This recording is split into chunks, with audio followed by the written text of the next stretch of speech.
Hello friends, வணக்கம். இன்றைக்கி நம்ம என்ன பார்க்க போகிறோம் அப்படின்னு பார்த்தீங்கன்னா கிளென்சிங் வந்து பார்த்திங்கன்னா நிறைய பண்ணிடுவோம். டெய்லி நம்ம குளிக்கிறோம், டெய்லி நம்ம வந்து ப்ரஷ் பண்ணுறோம். அதை விட கிளென்சிங் என்ன வேணும் அப்படின்னு கேட்டிங்கன்னா, அதுக்கு மேலே நம்ம என்ன பண்ணுவோம்? வீட்டை சுத்தமாக வச்சுப்போம், நம்மளை சுத்தமாக வச்சுப்போம். இதுக்கு மேலே என்னங்க வேணும் அப்படின்னு கேட்டிங்கன்னா, ஃபேஷியல் பண்ணுவோங்க. நம்ம ஏதாவது ஒரு ஃபங்க்ஷன் பண்ணோம்னா எப்படி நம்ம ரெடி ஆகுவோம்? ஃபேஷியல் பண்ணுவோம், ப்ளீச்சிங் பண்ணுவோம், பெடிக்யூர் பண்ணுவோம், மெனிக்யூர் பண்ணுவோம். ஆனால் நம்ம உடம்புல உள்ளே இருக்கிற இந்த குடல், அதாவது இந்த இன்டெஸ்டைன்ஸ், அதை வந்து நம்ம சுத்தமாக வச்சுக்கணுமா அப்படின்னு நிறைய பேருக்கு கொஸ்டின் மார்க்காகவே இருக்கும்.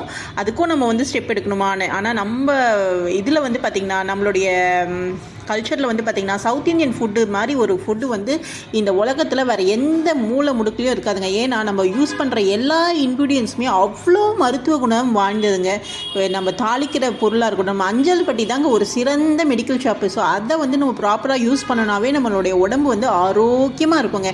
சரி, கிளென்சிங் பற்றி சொன்னியே, அது என்னம்மா அப்படின்னு கேட்டிங்கன்னா, நம்மளுடைய குடல் வந்து சுத்தமாக இருக்கணும். அதாவது நம்ம வயிறு வந்து சுத்தமாக இருக்கணும். ஸோ அந்த வழியாக, அந்த துவாரங்கள் வழியாக வந்து பார்த்திங்கன்னா, நம்ம வயிறு சுத்தமாக இருந்ததுன்னா நம்மளுடைய ஸ்மெல்லும் வந்து பார்த்திங்கன்னா நல்லாயிருக்கும்.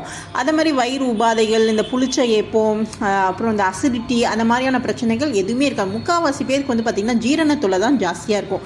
ஸோ அதில் நான் இங்கே ஷேர் பண்ணுறேன் 4 பொருளுங்க. சீரகம், சோம்பு, லவங்கப்பட்டை, வெந்தயம். இந்த 4 இன்க்ரீடியன்ஸும் வந்து பார்த்திங்கன்னா ப்ராப்பராக யூஸ் பண்ணோன்னா நம்ம உடலில் இருக்கிற பாதி உபாதைகள் போயிடும். ஏன்னா நம்ம உடம்பு பார்த்திங்கன்னா ரொம்ப உஷ்ணமாக இருக்கும் சில பேருக்கு. ஸோ அந்த மாதிரி உஷ்ணமாக இருக்கவங்கலாம் வந்து பார்த்திங்கன்னா சீரக தண்ணி வந்து குடிக்கிறது ரொம்ப ரொம்ப நல்லதுங்க.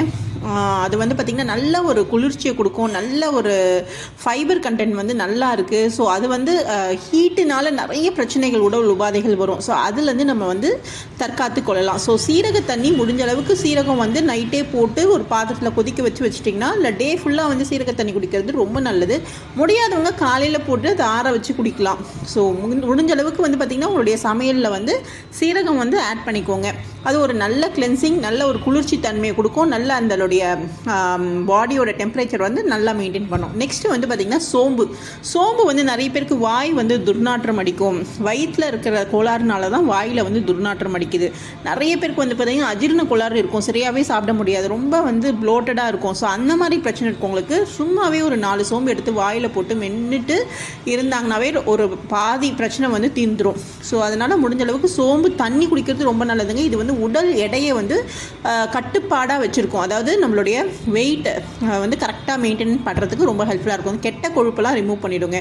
அடுத்தது 3வது வந்து பார்த்திங்கன்னா வெந்தயம் மாதிரி ஒரு சிறந்த மருந்து இந்த உலகத்தில் எங்கேயுமே கிடையாதுங்க. ஏன்னு கேட்டிங்கன்னா, நல்லா வந்து குளிர்ச்சியை வந்து கொடுக்கும். வெந்தயம் வந்து நம்ம வந்து சாப்பிடும்போது, தண்ணியை ஊற வச்சு சாப்பிடும்போது, அந்த தண்ணி வந்து நைட்டே ஊற வச்சு சாப்பிடும்போது ரொம்ப ரொம்ப ரொம்ப ரொம்ப மகத்துவமானது. நம்மளுடைய உடல் இருக்க உறுப்புக்கு மட்டும் இல்லை, நம்மளுடைய ஸ்கின்னுக்காகட்டும், ஹேருக்காகட்டும் ரொம்ப ரொம்ப நல்லது.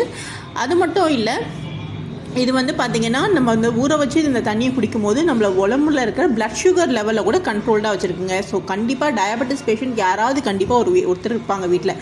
ஸோ அப்படி இருக்கிற பட்சத்தில் கண்டிப்பாக இந்த தண்ணி ஏதாவது சீரகம், சோம்பு, வெந்தயம், லவங்கப்பட்டை, ஸோ இதை வந்து நைட்டே தண்ணியை ஊற வச்சு, அதாவது ஒரு டம்ளரில் ஒரே ஒரு டம்ளரில் கூட ஊற வச்சு அந்த தண்ணியை வந்து குடிக்கிறது அவ்வளோ ஒரு நல்லது. நல்ல ஒரு கிளென்சிங்கை நல்லா கிளியராகிடும். அதுக்கப்புறம் வந்து 4வது வந்து பார்த்திங்கன்னா லவங்கப்பட்டை பார்த்திங்கன்னா நம்ம மோஸ்ட்லி பிரியாணியில் போடுவோம், ஏதாவது குருமா வைக்கிறதுக்கு போவோம், இல்லை பிரிஞ்சி சாதம், தக்காளி சாதம் அந்த மாதிரி செய்யும்போது போடுவோம். ஸோ அது மட்டும் நம்ம இந்த மசாலாவோடு மிக்ஸ் பண்ணி எதுக்காக அது போடுறது அப்படின்றது அந்த காலத்துலேருந்து ஃபாலோ பண்ணாங்கன்னா, நம்ம நிறைய மசாலா சாப்பிடும்போது அந்த ஜீரண கோளாறு ஏற்படாமல் இருக்கிறதுக்காக தான் இந்த லவங்கப்பட்டையை போட வச்சுருக்காங்க. ஸோ இந்த லவங்கப்பட்டையை நம்ம வந்து சேர்த்துக்கும் போது, அதாவது நம்மளுடைய அன்றாட உணவில் வந்து இது சேர்த்துக்கும் போது ரொம்ப நல்லது. ஆனால் டெய்லி நம்மளால் பிரியாணி சாப்பிட முடியாது, டெய்லி மசாலா ஐட்டம் சாப்பிட முடியாது. ஸோ இந்த மாதிரி இருக்கிற பட்சத்தில் நம்ம என்ன பண்ணலாம், அந்த லவங்கையை வந்து அழகாக பொடி பண்ணி வச்சுக்கலாம். நல்லா மிக்ஸி ஜாரில் போட்டு நல்லா பொடி பண்ணிவிட்டு ஒரு நல்ல ஏர்டைட் கண்டெய்னரில் போட்டு வச்சிட்டிங்கன்னா, ஒரு சுடு தண்ணியில் அழகாக டீக்கு பதிலாக அந்த லவங்க பொடியை வந்து போட்டு சாப்பிட்டிங்கன்னா அவ்வளோ நல்லது. இது ஃப்ரீ ராடிக்கல்ஸ் இருக்குது. இது உடலில் இருக்க கிருமி எல்லாத்தையும் வந்து பார்த்திங்கன்னா நல்லா கிளென்ஸ் பண்ணும். நல்லா வந்து ஒரு பியூரிஃபை பண்ணி கொடுக்கும். நல்ல ஒரு நம்மளுடைய ப்ரீதிங் இதுவே வந்து பார்த்திங்கன்னா ப்ராப்பராக இருக்கும். நம்மளுடைய சுவாச கோளாறு நல்லாயிருக்கும். நம்மளுடைய வயிற்றுக்குள்ள தேவையில்லாத உபாதைகள் எந்த ஒரு பிரச்சனையும் இல்லாமல் ரொம்ப ஹெல்த்தியாக இருக்கும். நம்ம இது வந்து வெயிட் மெயின்டெனன்ஸ்க்கும் ரொம்ப ஹெல்ப்ஃபுல்லாக, அதாவது கெட்ட கொழுப்பை வந்து உரியறதுக்கு ரொம்ப ஹெல்ப்ஃபுல்லாக இருக்கும். ஸோ கண்டிப்பாக ட்ரை பண்ணுங்கள். இந்த வீடியோ உங்களுக்கு ரொம்ப யூஸ்ஃபுல்லாக இருக்கும்னு நினைக்கிறேன். ஸோ கண்டிப்பாக உங்கள் ஃப்ரெண்ட்ஸ் அண்ட் ஃபேமிலிஸ்க்கும் ஷேர் பண்ணுங்கள். இந்த வீடியோ பிடிச்சிருந்தா கண்டிப்பாக ஒரு லைக் அண்ட் ஷேர் பண்ணிவிடுங்க. தேங்க்யூ ஃபார் வாட்சிங்.